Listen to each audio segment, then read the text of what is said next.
So ಇನ್ನಷ್ಟು ವಿಚಾರವನ್ನು ನೋಡೋದಾದರೆ ಈ ಒಂದು ಗ್ಯಾಸ್ ಸಿಲಿಂಡರ್ಗಳ ಸಮಸ್ಯೆ ಸಿಕ್ಕಾಪಟ್ಟೆ ಜಾಸ್ತಿ ಆಗ್ತಾ ಇದೆ. ಸೊ ಬನ್ನಿ ಒಂದು ಕರೆ ಬರ್ತಾ ಇದೆ, ಅವ್ರ ಜೊತೆ ಮಾತಾಡಿ ಇನ್ನಷ್ಟು ವಿಚಾರ ನೋಡೋಣ. ನಮಸ್ತೆ ದಾವಣಗೆರೆ. ಓ, ಕರೆ ಕಟ್ಟಾಯಿತು. ಎಸ್, ಇನ್ನಷ್ಟು ವಿಚಾರಗಳ ಬಗ್ಗೆ ತಿಳಿಸ್ತಾ ಇದೆ. ಏನಪ್ಪ ಅಂತ ಹೇಳಿದ್ರೆ, ಇತ್ತೀಚೆಗೆ ಬೇರೆ ಎಲ್ಲ ಜಿಲ್ಲೆಗಳಲ್ಲಿ ಈ ಗ್ಯಾಸ್ ಸಿಲಿಂಡರ್ನ ಒಂದು ಏನು ಕದ್ದು ಮಾರ್ತಕ್ಕಂಥದ್ದಾಗಿರ್ಬೋದು ಅಥವಾ ಬ್ಲ್ಯಾಕಲ್ಲಿ ಮಾರ್ತಕ್ಕಂಥದ್ದು, ಈ ರೀತಿಯ ಸಮಸ್ಯೆಗಳೆಲ್ಲ ಕಾಣಿಸ್ಕೊಳ್ತಾ ಇದೆ. ಸೊ ಅದಕ್ಕೆ ಅಡ್ವಾನ್ಸ್ ಆಗಿ ಪ್ರಿಪೇರ್ ಆಗಿರ್ತಕ್ಕಂಥ ದಾವಣಗೆರೆ ಜಿಲ್ಲಾಧಿಕಾರಿಗಳಾಗಿರ್ಬೋದು, ಅದೇ ರೀತಿ ಪೊಲೀಸ್ ವರಿಷ್ಠಾಧಿಕಾರಿಗಳಾಗಿರ್ಬೋದು, ಸಿಒಗಳು ಎಲ್ಲ ಕಡೆ ಹದ್ದಿನ ಕಣ್ಣಿಟ್ಟಿದ್ದಾರೆ. ಸೊ ಹಾಗಾಗಿನೇ ಅವರೊಂದು ಪ್ರೆಸ್ ಮೀಟನ್ನು ಅಥವಾ ಪ್ರೆಸ್ ನೋಟನ್ನು ಕೊಟ್ಟಿದ್ದಾರೆ. ಏನು ಕೊಟ್ಟಿದ್ದಾರೆ, ಅವ್ರು ಏನು ಮಾತಾಡಿದ್ದಾರೆ ಅಂಥೇಳಿ ಬನ್ನಿ ನೋಡ್ಕೊಂಬರೋಣ. ಸುಮ್ಮನೆ ಪ್ಯಾನಿಕಿಂಗ್ ಬುಕ್ಕಿಂಗ್ ಮಾಡ್ಕೊತ ಪ್ಯಾನಿಕ್ ಕ್ರಿಯೇಟ್ ಮಾಡ್ಕೊಳ್ತಾ ಜನರನ್ನು ಹಾದಿ ತಪ್ಪಿಸ್ತಾ ಇದ್ದಾರೆ. ವಿಶೇಷವಾಗಿ ನಾನು ಮತ್ತೆ ಹೇಳ್ತಾ ಇದ್ದೀನಿ, ವಿಶೇಷವಾಗಿ ಸೋಷಿಯಲ್ ಮೀಡಿಯಾದವರು, ಅದಕ್ಕೆ SP ಸಾಹೇಬರು ಕೂಡ ಇವತ್ತಿಲ್ಲಿದ್ದಾರೆ. ನಾವು ಮುಲಾಜಿಲ್ಲದೆ ಅವರ ಮೇಲೆ FIR ದಾಖಲು ಮಾಡ್ತೀವಿ. ಸಮಾಜದಲ್ಲಿ ಅಶಾಂತಿ ಮತ್ತು ಅಭದ್ರತೆಯನ್ನು ಮೂಡಿಸ್ತಾ ಇದ್ದಾರೆ ಅಂತ ಹೇಳಿ ಅವ್ರ ಮೇಲೆ ನಾವು ಕ್ರಮವನ್ನು ನಿರ್ದಾಕ್ಷಿಣ್ಯವಾಗಿ ಕೈಗೊಳ್ತೇವೆ. ಎರಡು ಮಾತೇ ಇಲ್ಲ ಇದರೊಳಗಡೆ. ಹಾಗಾಗಿ ನಮ್ಮ ಹತ್ರ ತುಂಬ ಸ್ಟೇಟ್ ಆಫ್ ಆರ್ಟ್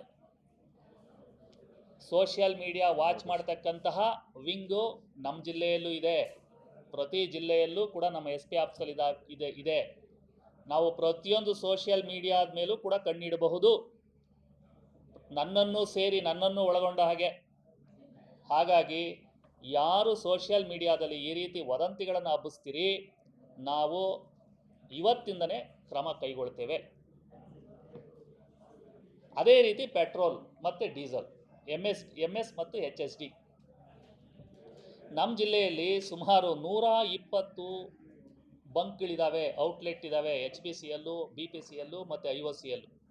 ನಿನ್ನೆ ಯಾವುದೋ ಒಂದು ಜಿಲ್ಲೆಯಲ್ಲಿ ನೋಡ್ತಾ ಇದ್ವಿ, ಮತ್ತೆ ಮೊನ್ನೆ ಯಾವುದೋ ಒಂದು ಜಿಲ್ಲೆಯಲ್ಲಿ ನೋಡ್ತಾ ಇದ್ವಿ. ಜನ ಕ್ಯೂ ನಿಂತು ಪೆಟ್ರೋಲು ಡೀಸೆಲನ್ನು ಹಾಕ್ಸ್ಕೊಳ್ತಕ್ಕಂಥ, ತುಂಬಿಸ್ತಕ್ಕಂಥದ್ದು.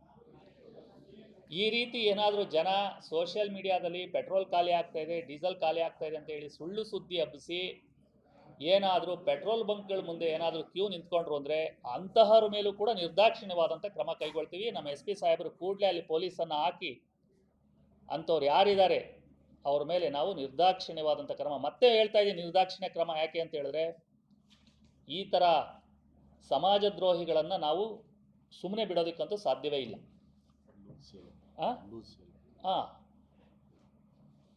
ಹೀಗೆ ನಾವು ಕ್ರಮವನ್ನು ಕೈಗೊಂಡಿದ್ದೇವೆ. ಪೆಟ್ರೋಲು ಡೀಸೆಲ್ಗೂ ಕೂಡ ಯಾವುದೇ ಸಮಸ್ಯೆ ಇಲ್ಲ. ಮ್ಯಾಕ್ಸಿಮಮ್ ನಮಗೆ 7 to 8 ಅವರ್ಸ್ ಆಗ್ಬೋದು ಒಂದು ಪೆಟ್ರೋಲ್ ಬಂಕಲ್ಲಿ ಪೆಟ್ರೋಲು ಅಥವಾ ಡೀಸೆಲ್ ಖಾಲಿ ಆದರೆ. ಯಾಕೆ ಅಂತ ಹೇಳಿದ್ರೆ ಮಂಗಳೂರಿಂದ ಲೋಡ್ ಬರಬೇಕಾಗುತ್ತೆ ಅಷ್ಟೇ. ನಮ್ಮ ದೇಶಕ್ಕೂ ಅಷ್ಟೇ ಸುಮಾರು ಇವತ್ತು ಆಮದಾಗದು ನಿಂತರೂ ಕೂಡ 4 ರಿಂದ 5 ತಿಂಗಳಿಗೂ ಕೂಡ ಏನೂ ಪ್ರಾಬ್ಲಮ್ ಇಲ್ಲ. ಇವತ್ತು ನಿಂತರೂ ಕೂಡ ಇದನ್ನು ಕೇಂದ್ರ ಸರ್ಕಾರ ಹೇಳಿದೆ, ಈಗಾಗಲೇ ಹೇಳ್ತಾ ಇದ್ದೇನೆ. ನಮ್ಮ ಸನ್ಮಾನ್ಯ ಪ್ರಧಾನಮಂತ್ರಿಗಳು ಕೂಡ ನಿನ್ನೆ ಹೇಳಿದ್ದಾರೆ, ಪತ್ರಿಕೆಗಳಲ್ಲೂ ಬಂದಿದೆ, ನಮ್ಮ ಸನ್ಮಾನ್ಯ ಮುಖ್ಯಮಂತ್ರಿಗಳು ಕೂಡ ಹೇಳಿದ್ದಾರೆ.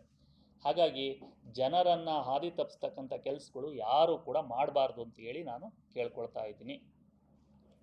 ಇದು ಕೋಡ್ ಆಫ್ ಕಂಡಕ್ಟ್ ಇರೋದ್ರಿಂದ ನಾವು ಬೇರೆ ಇನ್ನೇನು ಮಾತಾಡೋಕ್ಕಾಗೋದಿಲ್ಲ. ಹಾಗಾಗಿ ನಾವು ಈ ವಿಚಾರಕ್ಕೆ ಅಷ್ಟೇ ನಾವು ಸ್ಟಿಕ್